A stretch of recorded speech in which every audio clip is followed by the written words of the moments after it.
عبداللہ بن عمر رضی اللہ تعالیٰ عنہ سے روایت ہے کہ نبی کریم صلی اللہ علیہ وسلم کے زمانے میں مسجد نبوی کچی اینٹوں سے بنائی گئی تھی۔ اس کی چھت کھجور کی شاخوں کی تھی اور ستون اس کی کڑیوں کے۔ حضرت ابو بکر صدیق رضی اللہ تعالیٰ عنہ نے اس میں کسی قسم کی زیادتی نہیں کی، البتہ حضرت عمر رضی اللہ تعالیٰ عنہ نے اسے بڑھایا اور اس کی تعمیر رسول اللہ صلی اللہ علیہ وسلم کی بنائی ہوئی بنیادوں کے مطابق کچی اینٹوں اور کھجور کی شاخوں سے کی، اور اس کے ستون بھی کڑیوں ہی کے رکھے۔ پھر حضرت عثمان غنی رضی اللہ تعالیٰ عنہ نے اس کی عمارت کو بدل دیا اور اس میں بہت سی زیادتی کی۔ اس کی دیواریں منقش پتھروں اور گچ سے بنائیں، اس کے ستون بھی منقش پتھروں سے بنوائے اور چھت ساگوان سے بنائی۔ صحیح بخاری حدیث نمبر 446۔ حضرت ابو ہریرہ رضی اللہ تعالیٰ عنہ سے روایت ہے کہ ایک حبشی مرد یا حبشی عورت مسجد نبوی میں جھاڑو دیا کرتی تھی۔ ایک دن اس کا انتقال ہو گیا تو رسول اللہ صلی اللہ علیہ وسلم نے اس کے متعلق دریافت فرمایا۔ لوگوں نے بتایا کہ وہ تو انتقال کر گئی۔ آپ نے اس پر فرمایا کہ تم نے مجھے کیوں نہ بتایا، مجھے اس کی قبر بتلاؤ۔ پھر آپ قبر پر تشریف لائے اور اس پر نماز پڑھی۔ صحیح بخاری حدیث نمبر 458۔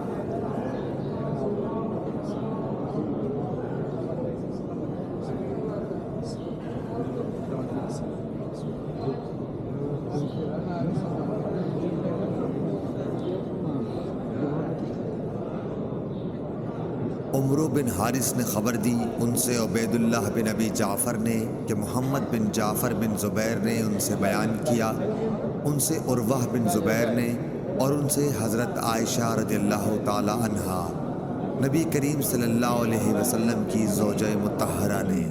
آپ نے کہا کہ لوگ جمعے کی نماز پڑھنے اپنے گھروں سے اور اطراف مدینہ گاؤں سے مسجد نبوی میں باری باری آیا کرتے تھے۔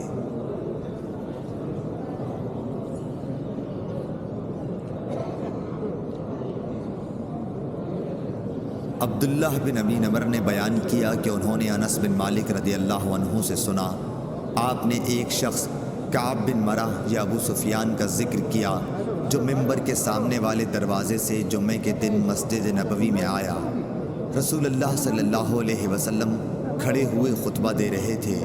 اس نے بھی کھڑے کھڑے رسول اللہ صلی اللہ علیہ وسلم سے کہا، یا رسول اللہ صلی اللہ علیہ وسلم، بارش نہ ہونے سے جانور مر گئے اور راستے بند ہو گئے، آپ اللہ تعالیٰ سے بارش کی دعا فرمائیے۔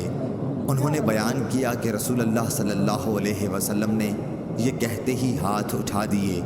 آپ صلی اللہ علیہ وسلم نے دعا کی کہ اے اللہ ہمیں سیراب کر، اے اللہ ہمیں سیراب کر، اے اللہ ہمیں سیراب کر۔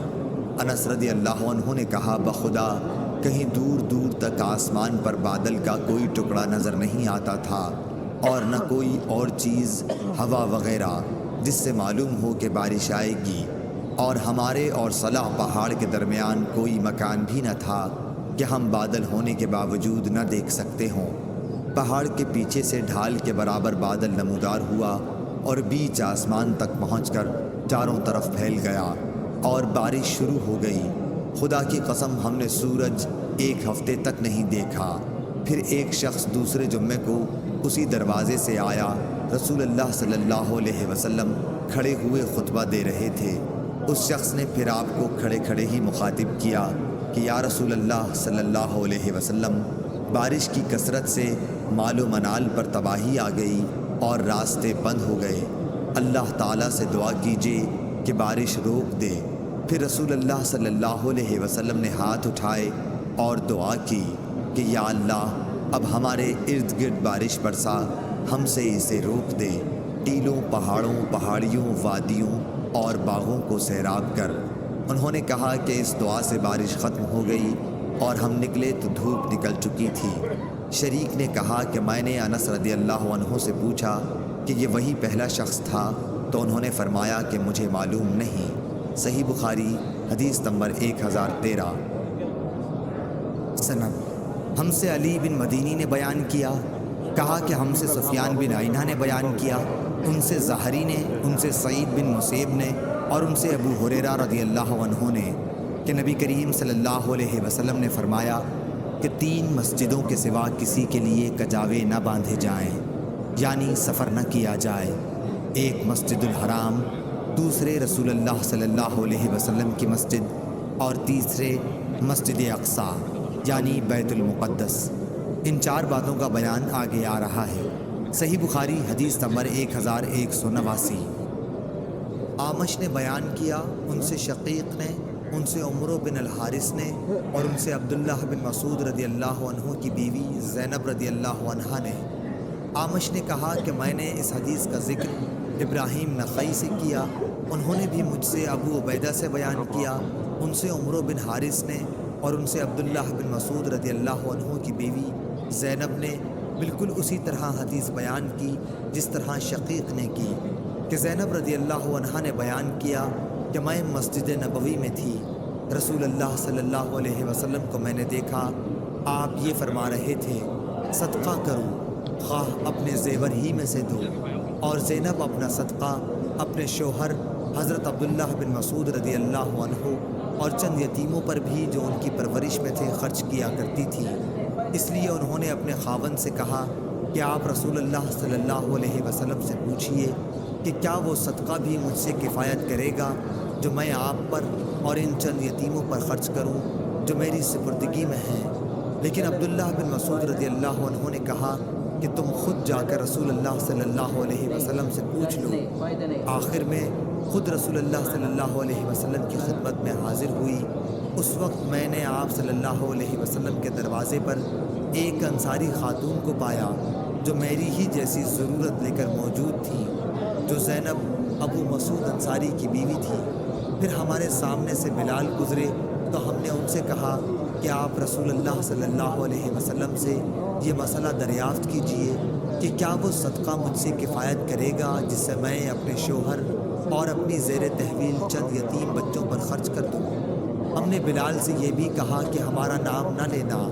وہ اندر گئے اور آپ سے عرض کیا کہ 2 عورتیں مسئلہ دریافت کرتی ہیں، تو حضور نے فرمایا کہ یہ دونوں کون ہیں؟ بلال رضی اللہ عنہ نے کہہ دیا کہ زینب نام کی ہے۔ آپ نے فرمایا کہ کون سی زینب؟